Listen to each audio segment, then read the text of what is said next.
What's happening, Platinum? My name is JTSick, but the people call me JT. Here to bring you the update 1.4 patch notes for Epic Games' Fortnite. Let's not waste any time. Let's do this.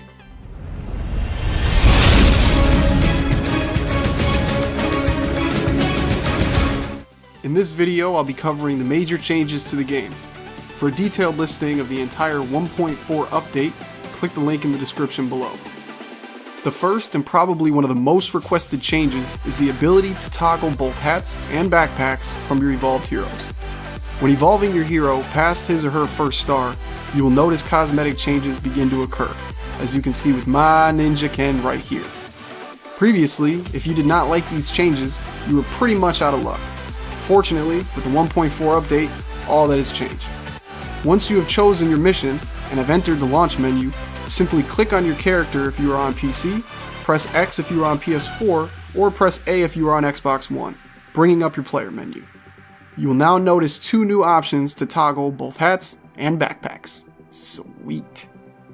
If you find that your screen is just too cluttered with all the many things that can be tracked and monitored in Fortnite, have no fear!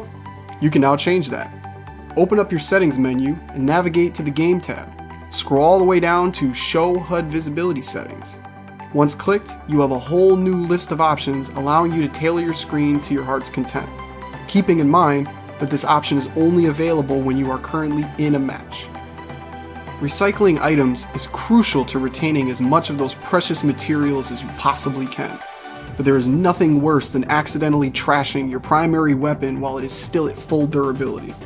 Thankfully, when opening your recycling menu, it will now default to having 0 items being queued up for scrapping, whereas before, it would automatically queue up the item that was highlighted when you chose the recycling option, making it just a little bit harder for you to make a nasty mistake.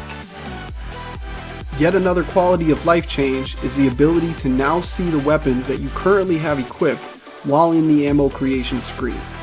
While subtle, this feature will save you time by allowing you to see exactly what types of ammo that you need to make without any unnecessary menu swapping.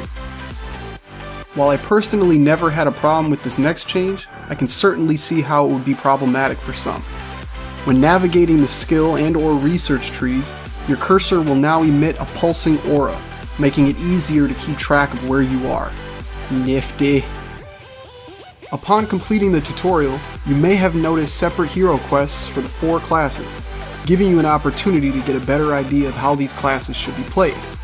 Well, correction, you may have noticed hero quests for 2 of the 4 classes. But fret not, my fellow ninjas and outlanders, Update 1.4 has corrected this issue and will now properly display the hero quests for these classes as well. And last but not least, a scenario.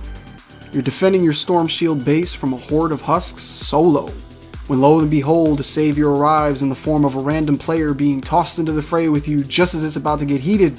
They have all the materials you could possibly need to repair your walls, but in order for them to do so, you have to run back to the command console and grant them permission. In the meantime, the Smasher is doing his Smasher thing and destroying your defenses while you're gone. Yeah, no bueno. With this update, granting permissions is now as easy as opening your menu. Players joining your game will also now receive a message telling them that they do not have permission to build or destroy in your fort, so they don't run around confused as to why nothing is working. Perfect. And that wraps up the major changes in the 1.4 update. Which tweaks are you most happy about? Is there something that is still bugging you that just hasn't been fixed? Let me know in the comments below. And if you like this video, show me some love by giving it a thumbs up. Also, if you're on PS4, feel free to send me a friend request. I'm always willing to help in any way that I can. That is, when I'm not fending off the masses in my own base. With that, my name is JTSick, and I'll see you in the storm. Peace.